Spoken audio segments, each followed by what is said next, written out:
जी, next जो हमारे पास है वो है ऑब्जेक्टिव्स ऑफ डेटाबेस के डेटाबेस के कौन से ऑब्जेक्टिव्स हैं जिसके लिए हमने ये डेटाबेस क्रिएट की है। इसके ऑब्जेक्टिव्स क्या हैं। हमारे पास सबसे पहला जो हमारा ऑब्जेक्टिव था जिसकी वजह से हम डेटाबेस की क्रिएशन की तरफ आए फाइल सिस्टम से, वो है डाटा इंटीग्रेशन का। इंटीग्रेशन बेसिकली हम ये कहते हैं कि डाटा को कंबाइन कर लें या मतलब इंटीग्रेट हो, एक दूसरे से लिंक्ड हो, सेपरेट ना हो।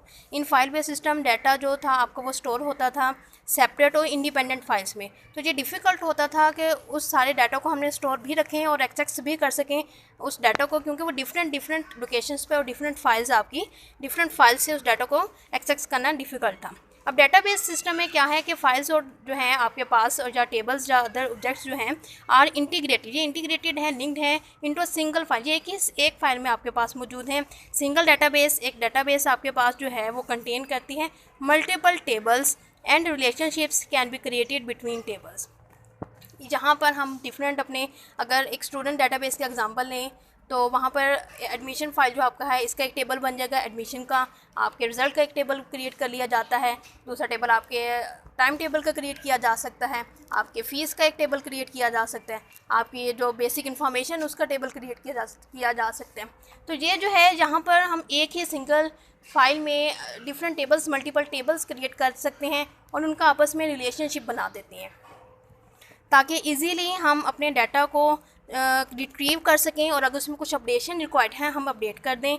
ये एक तरह से लॉजिकली तो ये डाटा आपका सेंट्रलाइज्ड होता है, लेकिन फिज़िकली डाटा जो है may be located on different servers और may be scattered over different locations, but it can be connected through data communication links. Second जो ऑब्जेक्टिव हमारा था वह है डाटा इंटेग्रिटी का। हमने जब इसके फाइल सिस्टम की प्रॉब्लम्स या ये समझ लें कि डिसएडवांटेजेस पढ़े थे तो तब हमने ये देखा था कि रिडंडेंसी का हमारे पास मसला था, इनकन्सिस्टेंसी का था। डाटा इंटेग्रिटी बेसिकली इन्हीं से रेलेवेंट आ जाता है। इंटेग्रिटी का से मतलब ये है कि हमारा डाटा रिलायबल और एक्यूरेट होना चाहिए। डाटा की एक्यूरेसी मैटर करती है। अगर डाटा आपका रिलायबल और एक्यूरेट नहीं है तो वो डाटा हमारे लिए यूज़फुल नहीं रहता। Data integrity means the reliability and accuracy of data. If a data item is stored in several files, then all files must be updated if that data item is changed. In a database, only one copy of data is kept, therefore the data is more consistent.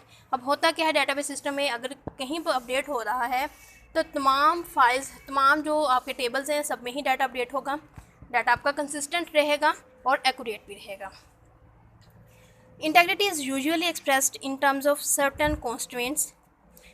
These are the consistency rules that check the data before storing into database. These rules can be applied to database so that the correct data can be entered into database. Integrity को हम एक तरह से constraints भी कह सकते हैं। constraints हमारे पास क्या है, हाँ वो रूल्स हैं जो हम अप्लाई करते हैं डाटाबेस को डाटाबेस में स्टोर करने के लिए ताकि हमारा रिलायबल और एक्यूरेट डाटा स्टोर हो, ना कि कोई डमी डाटा या यूज़ ऐसा डाटा स्टोर हो जाए जो कि हमारे लिए बाद में कंसिस्टेंट ना हो, क्योंकि जो पर्पस हमारा है जो ऑब्जेक्टिव है डाटाबेस का वो अचीव होना चाहिए। थर्ड हमारे पास जो हमारा ऑब्जेक्टिव है वो डाटा इंडिपेंडेंस का है कि डाटा डिपेंडेंसी नहीं है। यहाँ पर डाटा इंडिपेंडेंस क्या है कि ये वो फैसिलिटी है हमारे पास डाटा इंडिपेंडेंस की कि data structure of database and application programs that uses data are separate from each other. दोनों एक दूसरे से सेपरेट हैं कि अगर यूज़र ने स्ट्रक्चर डाटाबेस का चेंज करना है तो वो एप्लीकेशन प्रोग्राम को मॉडिफाई किए बगैर चेंज कर सकता है, और इसी तरह से अगर वो अपना एप्लीकेशन प्रोग्राम को में कुछ चेंज लाना चाहता है तो वो उसको चेंज कर सकता है विदाउट चेंजिंग डाटाबेस स्ट्रक्चर। ये कहलाती है डाटा इंडिपेंडेंस। दोनों डिपेंड नहीं कर रहे। ऐसा नहीं होगा कि अगर स्ट्रक्चर चेंज किया है तो ऑटोमेटिकली एप्लीकेशन प्रोग्राम पर इफेक्ट हो, ऐसा नहीं होता। यही डाटा इंडिपेंडेंसी है। On the other hand, in file-based system, the structure of data item is built into the individual application programs, thus the data is dependent upon the data file and vice versa. जबकि file system में data जो है आपके पास independency नहीं थी। अगर किसी एक स्ट्रक्चर में चेंज किया जा रहा था तो वो उस इंडिविजुअल प्रोग्राम के ऊपर वो डिपेंड कर रहा था, उसको हम कहीं और ओपन नहीं कर सकते थे।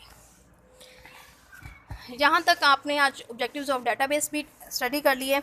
इंशाल्लाह हम अपने नेक्स्ट टॉपिक से अगेन स्टार्ट करेंगे। ओके, अल्लाह हाफिज़।